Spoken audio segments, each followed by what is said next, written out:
알파레인의 잠 못 드는 밤에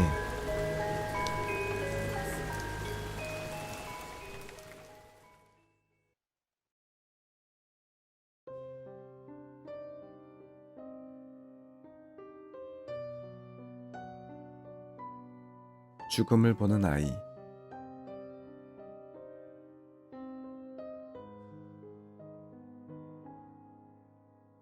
내가 간호사로 일하고 있는 병원에는 재미있는 아이가 한 명 있다.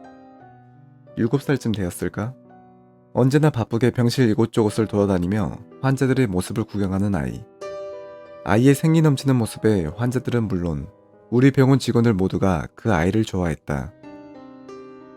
우리 병원에서는 나름 유명인사였지만 그 아이에 대해 자세히 아는 사람은 없었다.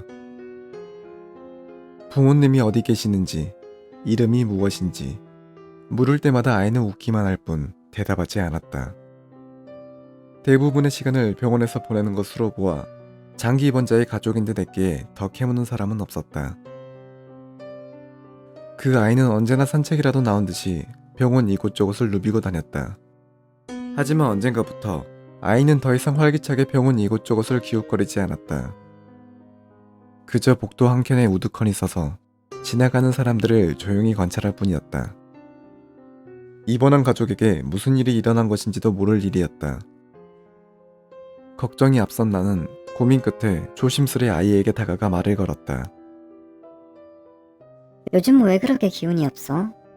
언니는 너가 활기찬 게 더 보기 좋은데 무슨 일 있어? 아이는 잠시 날 바라보고는 고개를 절레절레 저었다. 다행히 뭔가 나쁜 일이 있는 것 같지는 않았다. 내심 안심한 나는 다시 아이에게 말했다. 전처럼 병실에 놀러 가볼까? 아저씨 아줌마들이 너가 보고 싶대. 아이는 다시 고개를 절레절레 저었다. 답답함을 느끼려던 그때 아이가 작은 소리로 중얼거렸다. 이젠 다 알아. 알다니 뭘? 내 말에 아이는 작게 덧붙였다. 누가 어디 있는지. 그러고는 지나다니는 사람들만 가만히 지켜볼 뿐이었다. 무엇을 알았다는 건지 이해할 수 없었지만 아이는 더 이상 이야기할 생각이 없는 듯 보였다. 어깨를 으쓱이며 자리를 옮기려던 그때 아이가 갑자기 입을 열었다. 저 사람. 아이는 건너편 병실 안 어딘가를 손가락으로 가리키고 있었다. 아이가 가리킨 곳엔 호흡기를 장착한 환자가 누워 있었다. 내가 뭐라 질문을 던지기도 전에 아이는 어느새 눈앞에 사라져버렸다. 이상한 아이라고 생각하고는 난 업무를 보기 위해 그 자리를 떠났다. 그리고 그날 밤 아이가 가리킨 그 환자가 사망했다. 병원에서 환자가 사망하는 일이 드문 일이라고 말하긴 어렵지만 아이의 그 행동이 크게 신경 쓰였다. 그리고 얼마 뒤 복도에서 또 그 아이와 마주쳤다. 아이는 내가 다가가는 것도 모르는지 멍하니 있다가 슬쩍 손가락을 들어 다시 어딘가를 가리켰다. 난 긴장한 채 아이의 손가락을 눈으로 쫓았다. 이번엔 저 사람. 이번에 가리킨 사람 역시 위독해 보이는 환자였다. 하지만 오늘 내일 할 정도로 심각한 수준은 아니다. 찝찝함을 느꼈지만 이상한 생각을 애써 머릿속에서 지웠다. 그리고 그날 밤 내 바람과는 다르게 그 환자 역시 사망했다. 설명하기 어려운 두려움이 몰려왔지만 한편으로는 호기심도 생겼다. 저 아이의 정체가 무엇일까? 단순히 우연일까?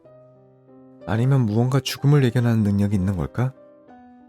얼마 뒤 다시 아이의 모습을 볼 수 있었다. 다음은 저 사람. 이번에 가리킨 사람은 시한부 선고를 받은 중증 환자였다. 확실히 확인을 하고 싶다는 생각이 들었다. 그리고 만약 저 아이가 진짜 죽음을 보는 거라면 어쩌면 내가 그 죽음을 막을 수 있을지도 모른다. 난 그날 밤 당직을 자처하여 그 환자 병실을 지키고 있기로 했다. 자정이 막 넘어가는 시간. 다행히 아직까지 환자에게 특별한 이상 징후가 보이지는 않았다. 역시 우연이었나? 라는 생각을 하며 빈 침대에 걸터 앉아 조용히 시간을 보내고 있을 때 천천히 문이 열리는 소리가 들렸다. 조용히 문 쪽을 바라보니 그 아이가 소리죽에 병실 안으로 들어오는 것이 보였다. 아이는 조심스레 주변을 살피며 오늘 낮에 가리킨 그 환자의 침대로 다가갔다. 그리고는 한치의 망설임도 없이 산소호흡기의 전원을 끄고는 조용히 병실을 빠져나갔다.